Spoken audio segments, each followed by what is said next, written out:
우리가 전사를 배우면서 당시 전장에 있을 수 없다 보니 기록을 참고해 공부합니다.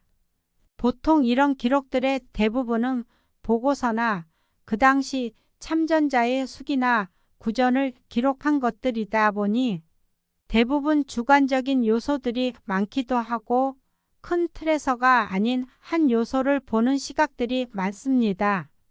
그래서 이런 기록을 확인하는 게 제한되는 것도 있습니다. 특히나 오래됐을 경우엔요.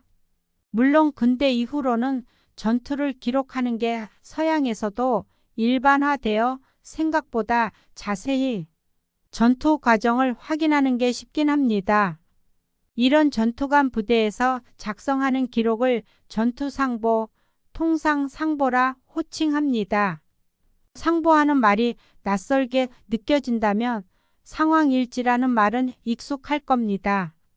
전투 중에 몇 시에 어떤 상황이 접수되었고 어떤 조치를 했는지를 작성하는 것이 전투상보하고 생각하시면 되겠습니다. 요즘은 상황일지를 10호 I 체계상으로 작성할 수가 있습니다. 물론 바쁜 것도 있고 인원과 장비 수량의 제한으로 인해 부가임무로 작성하다 보니 주요 임무에 밀려 허술한 것이 사실입니다. 예전에는 이런 것들이 없다 보니 다 수기로 작성되었습니다.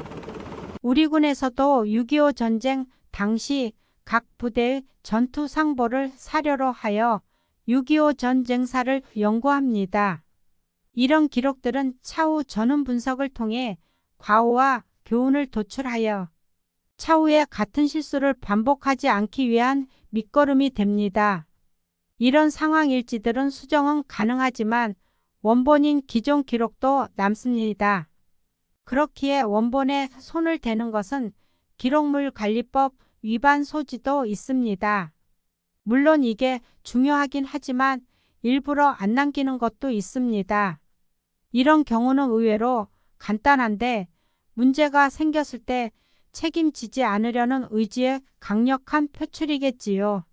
결과는 있는데 그 과정에서 뭘 했는지는 모르니 추적이 안 되는 겁니다.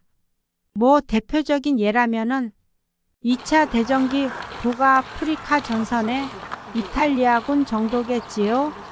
워낙에 유명하니까요. 개인적으로는 울군도 이런 이탈리아화 되는 것 같아서 걱정이긴 합니다.